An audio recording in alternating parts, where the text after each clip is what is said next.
Okay, it's going to be a review of WWE TLC 2020. This is the final WWE pay-per-view of the year. Tables, ladders, and chairs. And yeah, pretty good show. I thought you had a very attractive double main event in terms of the championship matches. And then the main event was definitely something to see.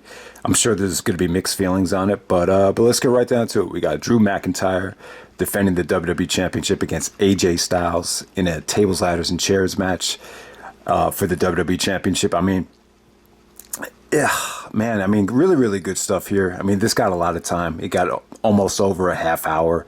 And I just think AJ is really, really good. And it probably a lot better than Jericho when you really think about it, as working as a heel against bigger guys. He's really good at it. I think AJ, he just comes across he has a really, really good vicious side to him. Very crisp and vicious as a heel that, a lot of people don't possess. I think it's a very difficult thing to do, to be a smaller guy and actually work as a heel against, a guy like Drew McIntyre. I would have loved for this to be a non-gimmick match, but, you had the TLC thing. It's crazy. These guys have to wrestle in TLC matches 5 days before Christmas. It's like they get all banged up and beaten up, and then they got to get their kids Christmas presents. So, but yeah, give credit to these guys. I thought this was a great match. You definitely had some, hard-hitting spots. It was definitely brutal at times, but some good storytelling too. And I just thought AJ, just came across, with a lot of intensity in terms of taking apart McIntyre's knee. Good selling from both guys. Just this was going along great, and then the Miz kind of crashes the party with John Morrison.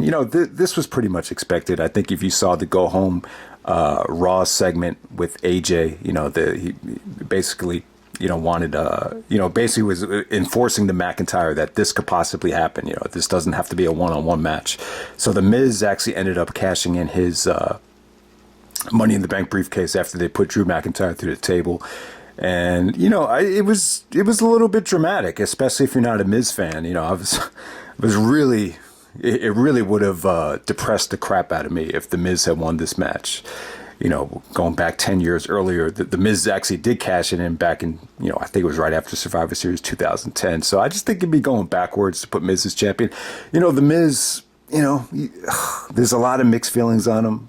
He has a role in the company, but him as WWE champion, I think would, drive a lot of fans away. Even when you remember what Kevin Nash said, it's kind of like the equivalent to coming out and just telling, everyone that the business is a total work. So but yeah, it was cool. There was really a roller coaster ride of a match. You had all three guys up on the ladder, really fighting for the championship. So I had good drama. Ultimately, Drew ended up knocking both guys off the ladder. There was a part where AJ springboarded on top of the ladder out of nowhere. So, yeah, really good drama. I thought AJ might have won this match, but Drew retains. I think it's the right call. Drew is the MVP of 2020, most likely.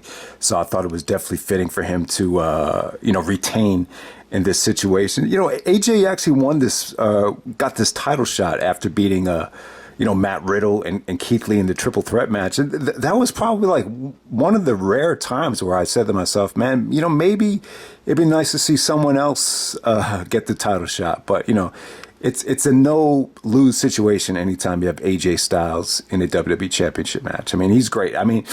Just think about it. I don't think anyone has effortlessly transitioned from heel to babyface as many times as AJ Styles. And really, AJ really could have been one of the few guys that, like a Rey Mysterio, Rob Van Dam, that, so entertaining and so athletic that you can't ever see him being a heel.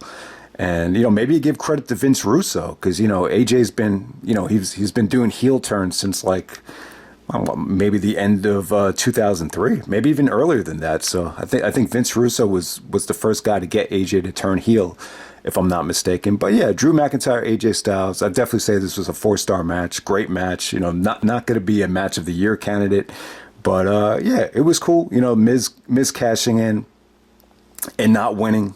I thought that was a good decision. So you have Otis and the Miz winning the Money in the Bank briefcases, and neither guy cashing in the same year. Good sign. I hate the fact that, I'm just not a big fan of the Money in the Bank at this point. I just think it's run its course. The sake of just giving guys the titles because they, won the Money in the Bank. It's hopefully it's something that they could phase out down the road. But we'll see what happens. All right, next up you have Sasha Banks taking on Carmella. And for the SmackDown Women's Championship, yeah, I was kind of surprised this got the second spot in the match, but there really wasn't that many matches on this show. A lot of the matches just got a lot of time. It was one of those pay-per-views. And, Sasha and Carmella, great build-up here. I thought Carmella came across great with her mic work as a heel. I think she's really improved and enhanced her look. She just came off a lot more authentic and just, I just think she was more well-rounded as a performer and as a worker, going into this match with Sasha Banks. And, her and Sasha had a good match, man. It was fluid. They were both able to use their core strength. They busted out a lot of, unique submissions. The submission that Carmella had, the submission by the neck where she was bridging out of it, that was a pretty innovative submission. And, just some good reversals, nice pinning predicaments from Sasha. Reginald interfered, and then Sasha did a beautiful meteor to kind of break that up and ended up winning by submission there. So, yeah, I mean, I don't think anyone thought Carmella had a chance of winning, but she was very convincing and just did a lot of good microphone work. I wasn't a huge fan of Carmella, before this program with Sasha, but she, I wouldn't say she won me over, but I just think she definitely showed a lot of progression and improvement, over the year, without a doubt. So good stuff there. Next up, we have the Hurt Business, Cedric Alexander and Shelton Benjamin with MVP taking on the New Day, Kofi Kingston and Xavier Woods. So Kofi and Xavier, they started celebrating a little bit too early. They did a great promo or segment with Charlie where they were basically, they kind of, they were celebrating. They talked about Big E. It doesn't feel the same without Big E. And, kind of bit him in the ass, the over-celebrating. And the Hurt Business won this match in convincing fashion. Good match, though, man. I think these two teams have great chemistry. They've had some really, really good matches on Raw. You could argue that this felt like somewhat of a Raw match, but Cedric and Shelton win the World Tag Team Championships in pretty convincing fashion. I mean, so this is the problem. If you don't watch Raw every week and pay attention, you'll notice that there's like a lot. I mean, there's a lot of moves that these guys are busting out that they have names for. So, Cedric actually busted out the lethal combination into the Insecurity. That has like a new name now. Shelton busted out his DDT finisher. Shelton actually did the, he basically jumped onto the top rope. Didn't do it as good as he used to do it back in 2005. The jumping up to the top turnbuckle and doing this super Falcon Arrow off the top rope. He did do that, but Cedric and Shelton took out Xavier Woods, kind of left Kofi for dead, and Cedric went over in convincing fashion. Yeah, so I like Cedric. Cedric's kind of like the shining star of the Hurt Business. He's the younger guy. He's the most athletic. He's in his prime. The other guys are kind of out of their prime at this point. But yeah, man, I think this is a match the Hurt Business really needed.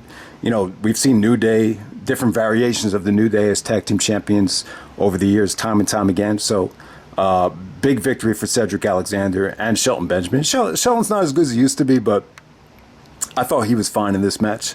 And so we'll move on from there. So next up we have Asuka and her surprise tag team partner taking on Nia Jax and Shayna Baszler. And I was thinking maybe the partner would be Becky Lynch. Becky kind of surrendered the championship to Asuka after Money in the Bank as, she had gotten pregnant. But Money in the Bank was back in May, so it's not quite 9 months yet. So I was thinking, maybe it's a little bit too soon. So, so Charlotte Flair was a nice, pleasant surprise. You haven't seen her since the indie match of the year against... I guess it was against Rhea Ripley at the opening match of WrestleMania Night 2. So it's been a while since we've seen Charlotte Flair, and Charlotte looked good. She looked like she got in better shape. Ric Flair was actually watching from the monitor in the back.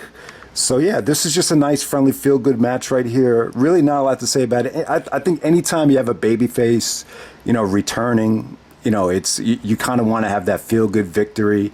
So not a lot of drama in this match other than, Asuka and Charlotte actually got the nice, friendly, feel-good victory. And, but the match was good for what it was. Nia and Shayna got some offense in, but ultimately, This is more about just Asuka and Charlotte celebrating. Who knows what this is going to lead to? Lana actually got taken out by Nia and Shayna.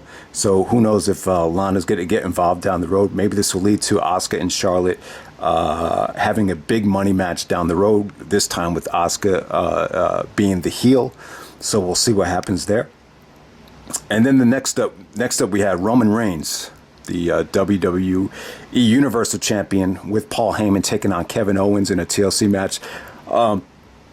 Great stuff. I thought both ladder matches, TLC matches, were great.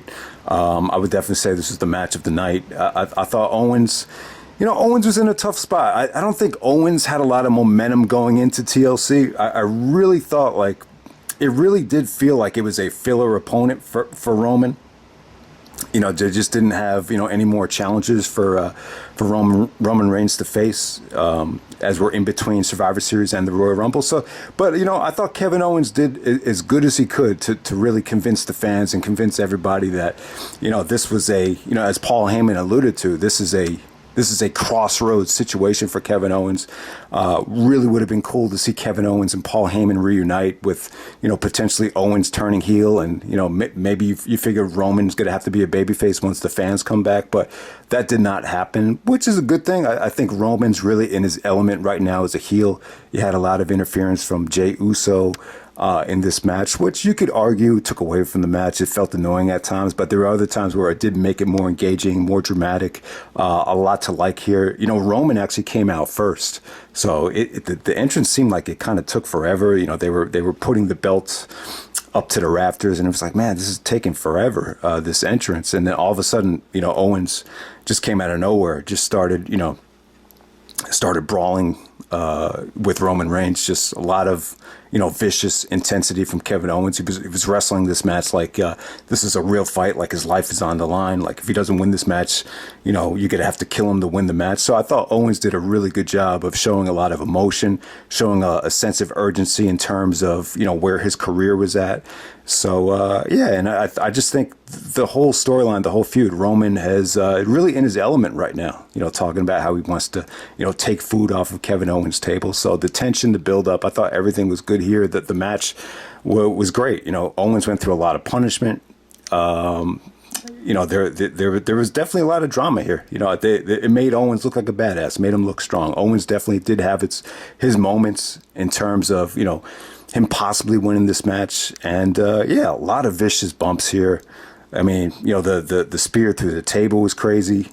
Owens hitting the stunner out of nowhere was like really changed the tide of the match. Just both guys put their body through hell. Like I said, I'm not, they were talking about Kevin Owens' family. It's like, he has to wrestle in the most brutal match of the year right before Christmas. So, I'll give credit to, all guys that wrestled in the TLC matches on this show. I just thought, the effort is very admirable considering the timing of the year that they had to wrestle here. But, Roman goes over and, pretty good match right here. It's just one of those things you have to wonder, where does Kevin Owens go from here? But, he gave a great effort. And, I thought he really tried to make the best of this, considering, it did feel a little bit like filler in terms of, Kevin Owens just kind of getting the shot out of nowhere. But, yeah, man. Good stuff for Roman. Roman is a heel, definitely working. He's definitely, got himself in better shape. And he just looks a lot more comfortable now, and everything. He's really having the best run of his career without a doubt. And move on to the main event. We have Randy Orton taking on the Fiend in the Firefly Inferno match. Pretty cool stipulation here. The first time we've seen an Inferno match, I believe, since MVP and Kane, where MVP got his Power Ranger like attire set on fire. But Orton and the Fiend in the Firefly Inferno match, they really, the video package is great. The video package really showcased why this had to be an Inferno match in terms of the history. Orton burning down the Wyatt Village, back in the day, or 4 years ago, whatever it was. They brought the rocking chair back. And the rocking chair spot seemed a little weird. There was parts of this match was kind of, it felt like it was pre-taped. I'm going to assume it was pre-taped. There's just a lot of stuff that just looked like it was special effects. I don't know. It's a tough match to evaluate because, you just saw a lot of weird editing. You saw a lot of this stuff just did not come off very well. The ending of the match, well, the fire wasn't going on the whole match though. Like maybe like 3 or 4 minutes in, the Fiend set the whole ring on fire. The Inferno, the fire wasn't the exact same setup that you had in the Undertaker Kane match, for example. It was a little bit different, but it looked cool. It was a cool environment. I thought that the whole show overall came off cool in the Thunderdome, especially the wide shots of the TLC matches and even the Inferno match. It was definitely, something to see. The Fiend actually got Randy Orton in the mandible claw, and Orton basically reverses it, and it sets the Fiend's leather jacket on fire, and that's basically how it ends. And Orton basically takes out the gasoline tank and sets the Fiend on fire. So it is what it is. This definitely. It came off a little bit cheesy. It didn't feel as authentic as the Undertaker Kane Inferno match, to be honest with you. But give Randy Orton and the Fiend credit. They both look protected out there. Orton was wearing a RKO hoodie and black jeans, so he wasn't wrestling in normal attire. But you can't blame him. But yeah, hopefully this is the end of the Fiend. The only thing that makes me think that this might continue is, Alexa Bliss. I was hoping maybe Alexa Bliss would come out, or maybe Edge would come out to stop Orton from burning the Fiend. But, I'm just not a Bray Wyatt fan. I'm just really not. I just feel like he should have never came back. But I don't know where we go. So the way it ended, it's kind of like this is the end of the Fiend. So, but the whole it should be interesting to see what happens with Alexa Bliss. I'd like to see Orton and Alexa Bliss wind up together, since we're going with this younger girl, older guy thing with, Rey Mysterio's daughter. Really love to see Randy Orton and Alexa get together. I think that would make for a nice mix and really, really make Orton hated as a heel. I think that would be really cool.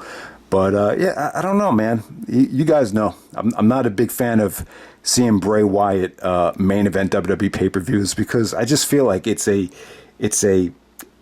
really WWE, designed, it more has to do with the WWE, creating this gimmick than the actual performer earning the main event. So that's just the competitive side of pro wrestling that I really love to focus on. But, this is, Orton and Fiend, it wasn't a bad main event. This was definitely a lot more engaging than a lot of the Fiend's other matches where he was able to main event. Like, for example, it was a lot more engaging than the Swamp match that he had with Braun Strowman. But yeah, pretty good pay-per-view. I would definitely say you could argue this being a 2-match show. I thought both TLC matches delivered. The rest of the card was, good but not great. I would say that. So that's TLC, and I'm out. All right.